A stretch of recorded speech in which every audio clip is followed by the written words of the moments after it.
Back to live show. Tamil Nadu రాజకీయాల గురించి మాట్లాడుకుంటున్నా. రామచంద్ర గారు, మొత్తం ఢిల్లీకి సీన్ షిఫ్ట్ అయింది. ఇప్పటికే స్టాలిన్ అక్కడ ఉన్నారు, పన్నీర్ సెల్వం వాళ్ళు వెళ్లబోతున్నారు రాష్ట్రపతిని ప్రధానమంత్రిని కలిసి. ప్రభుత్వం ఇప్పుడు ఏర్పాటు చేయడానికి మళ్ళీ ఆయనకు అవకాశం ఎంతవరకు ఉంది, ఆయన వెనకాల ఉండే ఎమ్మెల్యేలు ఎంతవరకు ఉంటారు, అలాగే స్టాలిన్ మద్దతు ఇచ్చే అంశం గురించి కూడా చర్చ జరుగుతోంది. ఆ అవకాశం ఎంతవరకు ఉంటుంది? ఇప్పుడు తమిళనాడు రాజకీయం సరే, ఏ రాజకీయం సరే, ముఖ్యంగా మనం చూడాల్సిన విషయం ఏంటంటే, ఏ రాష్ట్రంలో సరే ఎమ్మెల్యే, రూలింగ్ పార్టీ ఎమ్మెల్యే ఎవరికి ఎక్కువ ఉంటే లెజిస్లేటివ్ పార్టీ లీడర్ వాళ్ళే నేత అవుతారు. ఇక్కడ లెజిస్లేటివ్ పార్టీ ఒకసారి శశికళకు మీ మద్దతు పలుకుతూ అని చెప్పేసి ఒక అనౌన్స్మెంట్ చేశారు. దాని తర్వాత పన్నీర్సెల్వం గారు నేను రిజైన్ చేసే వ్యక్తి కూడా నేను వెనక్కిపోతాను, నేను నాట్ రిజైన్ అని చెప్పింది. దీనిలో ఇప్పుడు పన్నీర్సెల్వం ఆ డిసిజన్ తీసుకున్న ఆయన వెంబడే ఎంతమంది ఎమ్మెల్యేలు ఉన్నారు, శశికళ గారు వెంబడే ఎంతమంది ఎమ్మెల్యేలు ఉన్నారు, ముఖ్యంగా వాళ్ళు అది తేల్చుకోవాలి. ఇటువంటి పరిస్థితుల్లో ఇప్పుడు ఏమైతుందంటే గవర్నర్ దగ్గరికి governor will have to make a strength test చేయాలి, ఎవరికి స్ట్రెంత్ ఎక్కువ ఉన్నది ఏంటి. ఇప్పుడు ఇక్కడ ఉన్న పరిస్థితిలో డిఎంకే ఒక రాజకీయ ఎత్తుగడలో పన్నీర్సెల్వంకు సపోర్ట్ చేస్తే మాకు రేపు లాభం ఉంటుంది రాజకీయంగా, లేకుంటే శశికళకు చేసే లాభం ఉంటుంది, వాళ్ళ ఆలోచన వాళ్ళకి ఏముంది తెలియదు. మనకు శశికళకైతే చేసే ప్రసక్తి లేదండి, ఎందుకంటే శశికళకు ప్రజల్లో కూడా వ్యతిరేకత ఉన్నదని చెప్పేసి కూడా మనం చూస్తూ ఉన్నాం. కాబట్టి స్టాలిన్ కూడా ఢిల్లీకి వెళ్ళాడు దీని విషయంలో, దేని విషయంలో వెళ్ళాడు, మొత్తానికైతే ఢిల్లీ వెళ్ళడం జరిగింది, కొంతమంది కలవడం జరిగింది. ఏది ఉన్నప్పుడు కూడా భారతీయ జనతా పార్టీ నేతృత్వ ప్రభుత్వం మేము ఇంతమంది చెప్పిన కేంద్రం ప్రభుత్వం వరకు మేము అక్కడ వెంకయ్యనాయుడు గారిని పంపించినా ఎవరిని పంపించినా అక్కడ లా అండ్ ఆర్డర్ సిచ్యువేషన్ అప్పుడు రివ్యూ చేయడానికి గొడవలు కాకుండా జయలలిత గారి యొక్క ఏది హాస్పిటల్లో ట్రీట్మెంట్ చేసినప్పుడు ఒక సెంట్రల్ ఎంఎస్సీ సౌత్ ఇండియన్ నుంచి వచ్చింది కాబట్టి వాళ్ళని అక్కడ సీనియర్ లీడర్ కాబట్టి ఒక అబ్జర్వేషన్ పెట్టినాం, అంతేగాని వాళ్ళ రాజకీయాల జోక్యం కోసం పెట్టలేదు. రెండో విషయం వచ్చేవరకు ఏంటంటే అక్కడ ఇప్పుడు రాజ్యాంగ సంక్షోభం రాని పరిస్థితులు అయితే వాళ్ళ రాజకీయాల్లో వాళ్ళు ఎవరిని పెట్టుకున్నా కూడా మాకైతే అంటే ఎనీ ఛాన్స్ ఇప్పుడు సపోజ్ ఎవరికి సపోర్ట్ ఇవ్వలేదు అనుకోండి స్టాలిన్, రాజ్యాంగ సంక్షోభం వచ్చే పరిస్థితి ఉంటుంది, తప్పకుండా వస్తుంది దీనిలో. ఎందుకంటే ఇప్పుడు ఏ గ్రూప్ అప్పుడు 3 గ్రూపులు అయిపోతాయి, డిఎంకే అయిపోతుంది, పర్టికులర్ స్ప్లిట్ అవుతుంది, ఏఐడిఎంకే టోటల్ గా లెజిస్లేటివ్ పార్టీకి ఫస్ట్ స్ప్లిట్ అవుతుంది. దాని తర్వాత అప్పుడు గవర్నర్ గారికి ఉన్నటువంటి అక్కడ ఉన్నట్టు ప్రశ్న ఏమొస్తుందంటే ఎవరు మెజారిటీ, ఎందుకంటే రాజ్యాంగం చెప్పేది అంటే మెజారిటీ లెజిస్లేటర్స్ ఒక కాన్ఫిడెన్స్ ని you should have the confidence of the majority house, అంటే రూలింగ్ పార్టీ. ఆ మెజారిటీ హౌస్ మీకు ఉండాలంటే ఎవరెమ్మటి ఉన్నది, అది గవర్నర్ గారు టెస్ట్ పెట్టాలి. ఆ టెస్ట్ పెట్టినప్పుడు డెఫినెట్ గా ప్రూవ్ చేసుకోవాల్సిన అవసరం ఉన్నది. వాళ్ళకి కొంత టైం ఇస్తారు ఇతర రాష్ట్రాలు ఇచ్చినట్టు. ఒకరైతే ప్రూవ్ చేసుకోలేకపోతే, ఏ వ్యక్తి కూడా ముందుకు రాలేకపోతే, వాళ్ళకి సపోర్ట్ దొరకకపోతే డెఫినెట్ గా constitution has to take its course. అప్పుడు రాజ్యాంగ పరంగా ఎటువంటి చర్య తీసుకోవాలంటే రాజ్యాంగం నిర్ణయిస్తుంది, గవర్నర్ గారి యొక్క రిప్రజెంటేటివ్ కాబట్టి వారు నిర్ణయిస్తారు. కానీ ఇప్పుడు ఉన్న పరిస్థితుల్లో మాత్రం డెఫినెట్ గా మనకు కనబడేది ఏంటంటే పన్నీర్సెల్వం శశికళ మధ్యన ఒక గ్యాప్ వచ్చింది. కాబట్టి ఎవరు ఎమ్మెల్యే ఎవరెమ్మడి ఎక్కువ ఉన్నారు అనేది విషయాన్ని ఫస్ట్ వాళ్ళు పార్టీ నిర్ణయం చేయాలి. ఆ నిర్ణయం చేసిన తర్వాత స్టాలిన్ ఎవరు సపోర్ట్ చేస్తారో అప్పుడు మెజారిటీ హౌస్లో ఉన్న మెజారిటీ లెజిస్లేటర్ ఒక వ్యక్తికి ఉంటుంది. కాబట్టి మనం వేచి చూడాల్సింది, చాలా రసమయంగా మారుతుంది తమిళనాడు రాజకీయాలు. కానీ కేంద్రం ఎటువంటి పరిస్థితి జోక్యం, రాజ్యాంగ సంక్షేమంలోనే జోక్యం కలిగించే అవకాశాలు ఉన్నాయి, కానీ లేకుంటే వాళ్ళ అంతర్గత వ్యవహారాలు మేమైతే జోక్యం చేయము అని చెప్పి స్పష్టం చేస్తారు. సాంబశివరావు గారు, ఈమె శాసనసభాపక్ష నేతగా ఎన్నికైనప్పుడే చెప్పారు, ఎమ్మెల్యేలకి చాలా హెచ్చరిక జారీ చేశారు, మీరు పక్క చూపులు చూస్తే ఇబ్బంది పడతారు అని చెప్పిన నేపథ్యంలో ఇవాళ పక్క చూపులు చూసే ఎమ్మెల్యేలు ధైర్యం చేసే అవకాశం ఉంటుందా? ఎందుకంటే పన్నీర్సెల్వం ఊహించని రీతిలో ఆయన ఒక ట్విస్ట్ ఇచ్చారు కాబట్టి ఆయన వెనక వెళ్ళడానికి అవకాశం ఎంతవరకు ఉంటుంది? అసలు స్టాలిన్ మద్దతు ఇవ్వాల్సిన అవసరం ఏంటి? ప్రధాన ప్రతిపక్షంగా ఉన్న డిఎంకే ఇవాళ పన్నీర్సెల్వానికి మద్దతు ఇవ్వాల్సిన అవసరం ఏముంటుంది? చెప్పినట్లు 2 పాయింట్స్ ఉన్నాయండి. ఎమ్మెల్యేలు అందరూ ఖచ్చితంగా ఆమె అధికారంలో ఉంటదనుకుని మద్దతు ఇవ్వటం వేరు. ఇప్పుడు ఒక లీడర్ అంటూ బయటకు వచ్చాడు, పన్నీర్సెల్వం పేరుతో బయటకు వచ్చాడు, ఖచ్చితంగా అతని వైపు కొద్దిమంది అయినా సరే స్ప్లిట్ అవుతారు. కొద్దిమంది అయినా స్ప్లిట్ అయినప్పుడు స్టాలిన్ లాంటి వాళ్ళు నేను అనుకోవటం ఇప్పుడు ఎవరికి సపోర్ట్ ఇవ్వరు. ఎందుకనంటే అక్కడ అల్టిమేట్ గా అక్కడ స్ప్లిట్ అయినప్పుడు బల పరీక్షకి మళ్ళీ గవర్నర్ ఆదేశం. అంటే ఒక మాట గుర్తు చేస్తాను, ఆయన మన శశికళ శాసనసభాపక్ష నేతగా ఎన్నికయ్యాక వ్యతిరేకిస్తూ ఉంటే పన్నీర్సెల్వం ముఖ్యమంత్రిగా ఉండాలి, లేకపోతే దీన్ని ప్రజాస్వామ్యబద్ధంగా ఎదుర్కొంటామని ఒక స్టేట్మెంట్ ఇచ్చారు. సో అంటే అది సపోర్ట్ ఇస్తున్నట్టు చెప్పినట్టే అనుకోవాలా? అప్పుడు సందర్భంలో ఇక ఆమె అయిపోయింది అనుకుని పన్నీర్సెల్వం బయటకు రాకపోవచ్చు అనే ఫీలింగ్ తో ఆ మాట చెప్పి ఉండొచ్చు. కానీ అల్టిమేట్ గా నా అభిప్రాయం ఏంటంటే ఎవరైనా సరే దాన్ని రాజ్యాంగ పరిధికి వదిలేస్తారు తప్పితే ఒకళ్ళకి సపోర్ట్ ఇప్పుడు చేసే పరిస్థితి ఉండదు. రాజ్యాంగ బల ప్రదర్శన గవర్నర్ దాన్ని పిలిపించినప్పుడు ఆ బల ప్రదర్శనలో డెఫినెట్ గా ప్రూవ్ చేసుకోలేదు. ప్రూవ్ చేసుకోలేనప్పుడు ఆటోమేటిక్ గా నెక్స్ట్ ఆల్టర్నేటివ్ ఎవరని చెప్పి గవర్నర్ పిలుస్తారు. నెక్స్ట్ ఆల్టర్నేటివ్ వచ్చినప్పుడు డిఎంకే ఆటోమేటిక్ గా గవర్నమెంట్ లోకి వస్తుంది. అటువంటి గోల్డెన్ ఛాన్స్ వదిలేసుకుని అటువైపు సపోర్టు ఇటువైపు సపోర్టు చేస్తారని నేను అనుకోను. సో తర్వాత దీన్ని ఏఐడిఎంకే క్రియేట్ చేసినటువంటి ఆ శూన్యాన్ని భర్తీ చేయాలంటే రేపు భవిష్యత్తులో అయినా శశికళ వల్ల కాదు, పన్నీర్ సెల్వం వల్ల కూడా కాదు. మళ్ళీ ఇంకో ఫిగర్ ఎవరో పన్నీర్ సెల్వం ఎమర్జ్ అవ్వలేరంటారా? అంటే ఈ కొద్ది నెల 2 నెలల సమయంలోనే కొంత ఏదో ప్రజాదరణ పొందారు ఆయన. జల్లికట్టు విషయంలో కానివ్వండి, లేకపోతే కృష్ణా జలాల విషయంలో కానివ్వండి, వర్ధా తుఫాను విషయంలో కానీ ఆయన కొంత బానే సానుభూతి ఫాలోయింగ్ ఉందని అంటున్నారు కదా. సానుభూతి వేరు, ఆయన బలహీనమైనటువంటి వ్యక్తి అనేది కూడా అక్కడ ఉంది. ఓకే, దీన్ని ఆ పార్టీ నడపలేడు అనేటువంటి భావన వీళ్ళు క్రియేట్ చేయని, లేకపోతే అతని స్వభావ రీత్యా కానీ అటువంటి భావన కూడా ఉంది. తమిళనాడు ప్రజల్లో ఇటువంటి వాళ్ళని ఆదరించరు నాకు తెలిసి. కరుణానిధి ఏంటంటే స్టాల్వార్ట్ ఆ రోజుల్లో అక్కడి నుంచి నడిచింది. ఆయన కూడా సినీ రంగం, దాని బ్యాక్గ్రౌండ్ ఇవన్నీ. ఇప్పుడు ఖచ్చితంగా ఈ పార్టీ ఏఐడిఎంకే అనేది మాత్రం ఈ ఇద్దరు నాయకత్వంలో ఆ పార్టీయే నిలబడదు. ఈ ఇద్దరు నాయకత్వంలో దాన్ని ఇంకోళ్ళు ఎవరైనా అందులో ఎవరో దానిలో అజిత్ అని ఇట్లా కొంతమంది సినీ యాక్టర్స్ పేర్లు వచ్చాయి. అటువంటి వాళ్ళు వస్తే తప్పితే ఆ రాజకీయాలు అక్కడ ప్రజల మనస్తత్వం దాన్ని బట్టి అటువంటి వాళ్ళు మరలా ఎవరన్నా వచ్చి ఆ విధంగా దాన్ని టేకప్ చేస్తేనే ఇది నిలబడుతుంది. లేకపోతే ఆ శూన్యతను వీళ్ళిద్దరు మాత్రం పోడ్చలేరు. రెండోది ఏంటంటే ఇప్పటికిప్పుడు స్టాలిన్ సపోర్ట్ చేస్తాడనే సమస్య రాదు, మీరు చూస్తారు కూడా. నేను అనుకుంటున్నాను ఇప్పుడు డిఎంకే మద్దతుతోనే పన్నీర్ మాపై ఆరోపణలు చేస్తున్నారు శ్రీనివాస్ గారు, శశికళ. అంటే ఇప్పుడు శశికళ చేతిలో ఇంకేమన్నా సీన్ ఇంకా మిగిలి ఉందా, లేకపోతే కంప్లీట్ గా అవుట్ ఆఫ్ కంట్రోల్ కి వెళ్ళిపోయిందా? మొత్తం ఢిల్లీకి షిఫ్ట్ అయిన తర్వాత సీన్ అక్కడి నుంచి మాత్రమే ఏమైనా నిర్ణయాలు తీసుకునే అవకాశం ఉంటుందా? లేదండి, యాజ్ ఆఫ్ నో కంట్రోల్ పూర్తిగా శశికళకే ఉంది ఎమ్మెల్యేల మీద మనం చూస్తే. ఎందుకంటే 85 తమ్మిదురయ్య గారు చెప్పడం అయితే దాదాపు 130 మంది దాకా మాకే అంటే 80 నుంచి 85 మంది దాకా ఆమె సొంతగా సీట్లు ఇప్పించుకొని పెట్టుకున్న ఆమె వర్గానికి చెందిన, లేదంటే ఈ దండుకోవటానికి తయారైన బ్యాచ్ ఉన్నారు, కన్సర్న్లో పనిచేసే వాళ్ళు ఉన్నారు. అయితే ఎప్పుడు కూడా మనకి లీడరు ఆమెను లీడర్ గా చూసి కాదు, ఆమె సీట్లు ఇప్పిస్తుంది, ఆ పనులు అవుతాయి, 4 పనులు చేసుకుంటాం, 4 డబ్బులు సంపాదించుకుంటాం అనే తరహా రాజకీయం అక్కడ. ఇవాళ అక్కడ ఒకటి ప్రభుత్వం రద్దు అయిపోద్ది ఎన్నికలు అన్న మాట బయటకు వస్తే మాత్రం ఎమ్మెల్యేలు బిగుసుకుపోతారు. ఎవరి దగ్గర అవకాశం ఉంటే, ఎందుకంటే ఒకసారి మొన్నే గెలిచారు వాళ్ళు, 4.5 ఏళ్ళు పవర్ ఉంది, మళ్ళా ఎన్నికలు ఎదుర్కోవడానికి ఎవరు సిద్ధంగా ఉండరు.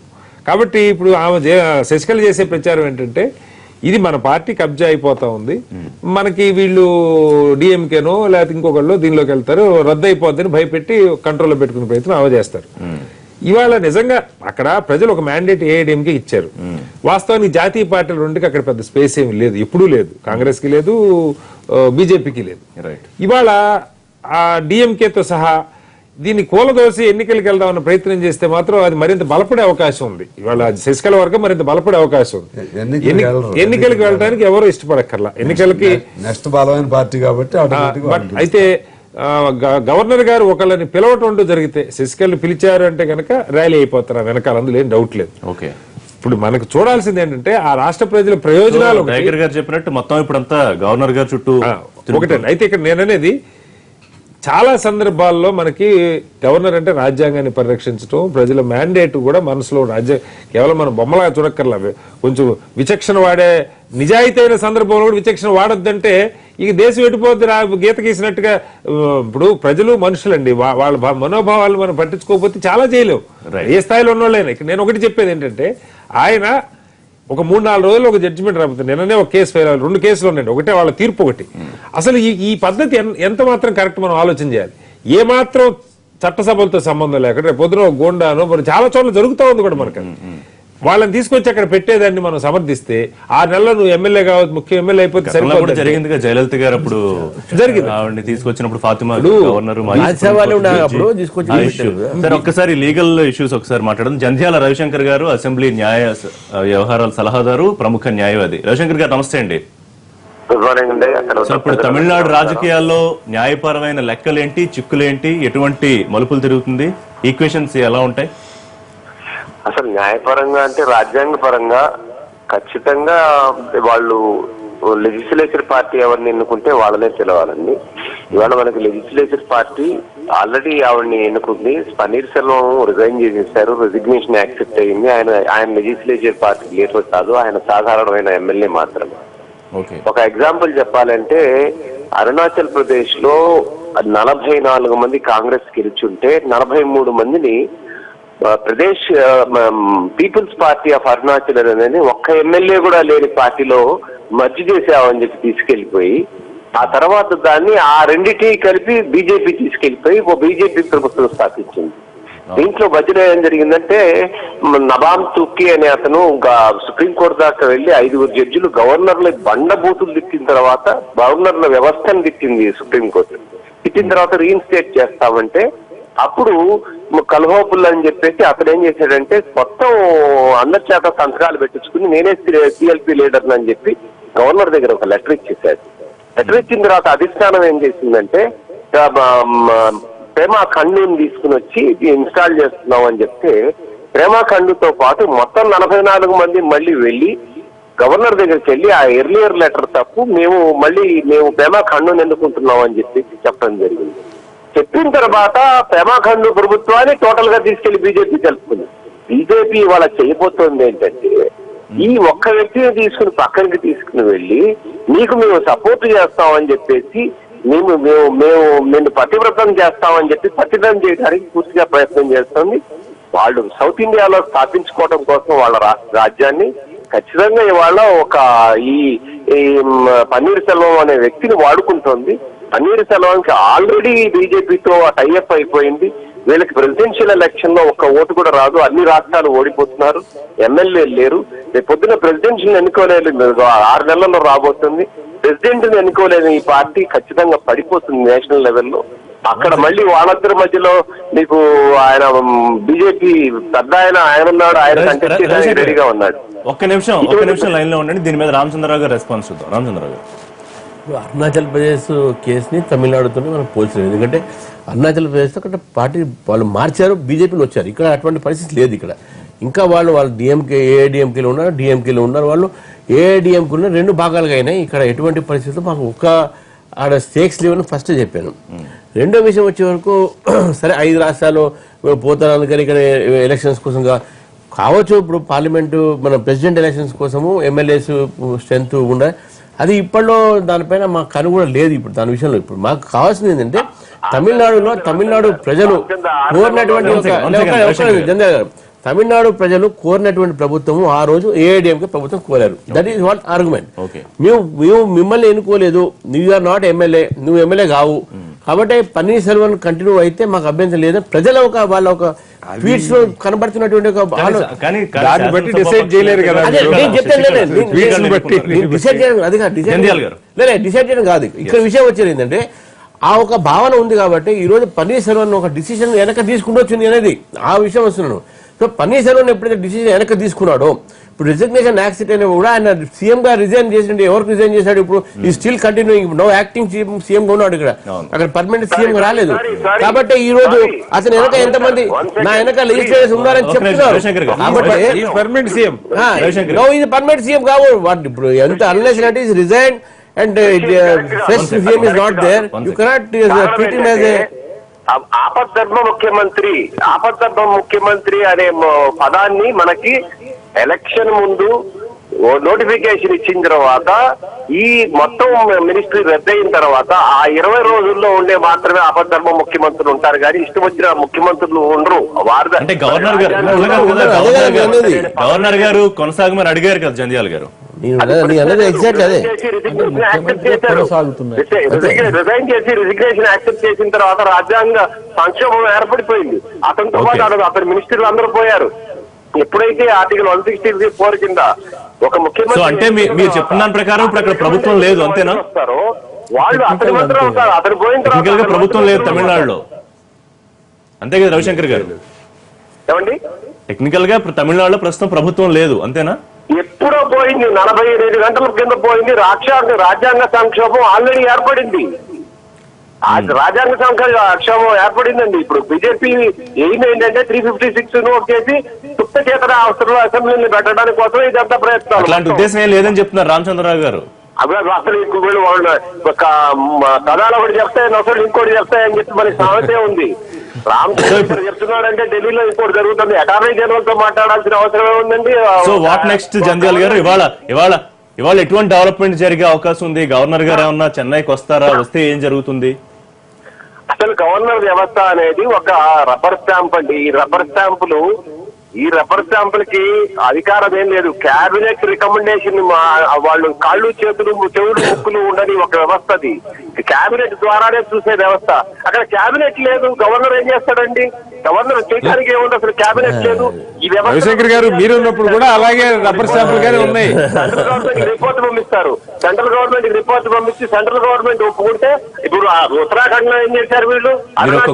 కొత్త డిస్కషన్ ఉత్తరాఖండ్ లో కాదు, జంధ్యాల గారు కాంగ్రెస్ పార్టీ ప్రభుత్వం ఉన్నప్పుడు బీహార్ లో ఏం చేశారు, జార్ఖండ్ లో ఏం చేశారు, అనేక రాష్ట్రాలు ఏం చేశారు, ఎస్ఆర్ బొమ్మ కేసు ఎట్లా వచ్చింది, ఇవన్నీ మీరు అడ్వకేట్ ఎస్ఆర్ బొమ్మ కేసు ఎందుకు వచ్చింది?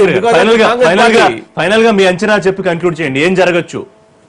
ఖచ్చితంగా ఇప్పుడు ఉన్న పరిస్థితుల్లో మంత్రివర్గాన్ని తీసుకురావడానికి లేదు.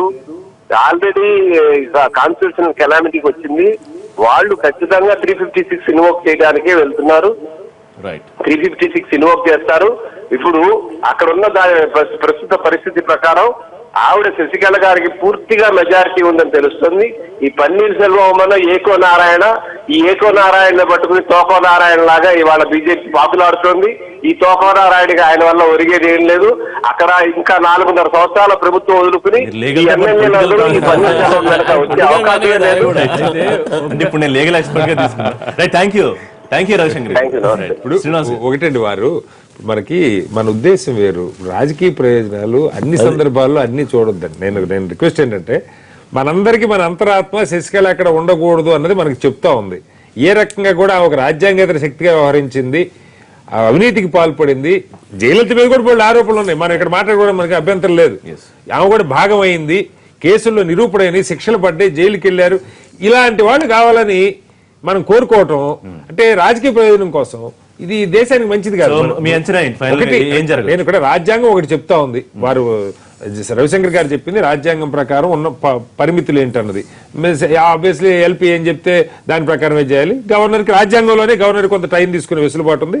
ఆపద్దరు ముఖ్యమంత్రి అంటే అక్కడ రాజ్యాంగ సంక్షోభం ఏం కాదు, ఆల్టర్నేటివ్ అరేంజ్ చేసే వరకు అంటే చాలా సందర్భాల్లో మనం వింటున్నాం. ఎన్నికలప్పుడే కాదు ఆల్టర్నేటివ్ కొన్ని గంటలు పడుతుంది. ఈయన రాజీనామా ఇవ్వగానే ముఖ్యమంత్రి వచ్చాడు కదా, అప్పటిదాకా నువ్వు ఉన్నావని చెప్పాలి. లేకుండా ఉంటావు అన్నది కరెక్ట్ కాదండి. అది అంతకుమించి దాని టెక్నికల్ పాయింట్. అది ఒక 3-4 రోజులు నెలలు ఉంటాయని మనం ఎవరు సమర్థించక్కర్లేదు, కానీ 3-4 రోజులు ఉండే వెసులుబాటు ఉంది. బీజేపీ కనుక 356 ఉపయోగించి సుప్త చేతన వస్తువులు నెట్టేస్తే ప్రజలు దాన్ని శాశ్వతంగా వాళ్ళని శత్రువులు చేసుకుంటారు. ఆ పని చేస్తారని అనుకోను.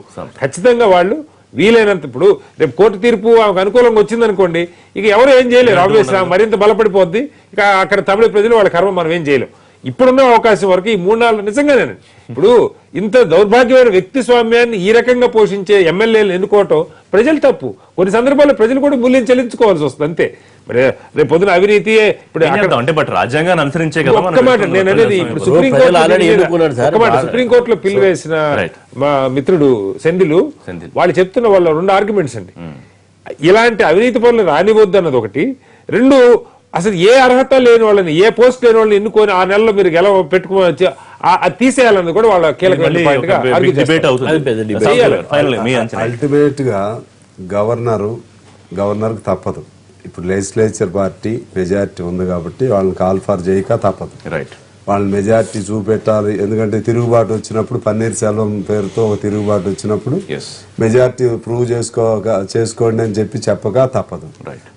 చెప్పిన క్రమంలో పన్నీర్ సెల్వం అంటే ఎంత బలహీనుడైనా కూడా శశికళ మీద కూడా అంత వ్యతిరేకత. ఈ 4.5 ఏళ్ల కోసం కేవలం అంత సరెండర్ అయిపోయి చుట్టూ చేరతారని నేను అనుకోవట్లేదు ఈ ఇష్యూ వరకు. అందువలన ఖచ్చితంగా ఆయన వైపు కొంత సపోర్ట్ వస్తుంది, గవర్నమెంట్ వీగిపోతుంది. తర్వాత అప్పుడు రాజ్యాంగ సంక్షోభం వస్తుంది, అప్పుడు అపోజిషన్ పిలుస్తారు. ఇది జరగబోయే పరిణామ క్రమం అనేది నేను స్పష్టంగా. ఏదైనా ఏ రాష్ట్రంలో ఉన్నా సరే అక్కడ ఉన్నటువంటి ఒక రాజ్యాంగ సంక్షోభం ఎప్పుడు వస్తుంది, ఎవరైతే అధికారంలో ఉన్నట్టు పార్టీలో సంక్షోభం వచ్చినప్పుడు ఇంకా మేము అధికారం కొనసాగించలేము, అపోజిషన్ కూడా పరిస్థితి లేనప్పుడు డెఫినెట్గా రాజ్యాంగ సంక్షోభం వచ్చినప్పుడు గవర్నర్ ఒక డిసిషన్ తీసుకుంటారు. అది 356 ఇంకేదైనా దట్ ఇస్ డిఫరెంట్ మ్యాటర్. కానీ ఏది ఉన్నప్పుడు కూడా ఆ తమిళనాడులో రాజకీయ సంక్షోభం రాకూడదని అందరం కోరుతాం, ఎందుకంటే మొన్ననే ఎన్నికలైందని చెప్పేసి. తర్వాత వాళ్ళకి మళ్ళొకసారి ట్యాక్సింగ్ అయిపోయి ఎలక్షన్స్ అంటే పెద్ద మళ్ళీ అఫేర్ అది ఒకటి. కాబట్టి ఇటువంటి పరిస్థితిలో నేను ఒకటే విషయం ఏంటంటే ఏది ఉన్నప్పుడు కూడా ఇంటర్నల్ మ్యాటరు తమిళనాడులో ఒక పార్టీ రూలింగ్ పార్టీలో ఉన్నట్టు అంతర్గత వ్యవహారం అది. ఆ అంతర్గత వ్యవహారంలో ఇప్పుడు ఈ డిలే వల్ల ఇప్పుడు ఇన్ని సమస్యలకు మూలమవుతున్నది. అది స్పీకర్ గవర్నర్ కనుక డిలే చేయకపోతే ఈ రోజు కూడా పోవడానికి అవకాశం లేదని మనకు బ్రేకింగ్ వస్తున్న పరిస్థితి ఉన్నది. అయితే ఈ సంక్షోభానికి కారణం మాత్రం పూర్తిగా గవర్నర్ డిలే అనేది నా యొక్క అభియోగం. రైట్, చూద్దాం ఏం జరుగుతుంది అనేది, వాళ్ళ డెవలప్మెంట్స్ ఎటువంటి మలుపులు జరుగుతాయి అనేది చూద్దాం. అందరికీ ఇది వాళ్ళ లైవ్ షో. రేపటి లైవ్ షోలో తిరిగి కలుద్దాం. ఇక చెన్నై డెవలప్మెంట్స్ గురించి ఎప్పటికప్పుడు ఎన్టీవీ మీకు మినిట్ టు మినిట్ అప్డేట్స్ అందిస్తూనే ఉంటుంది. Keep watching.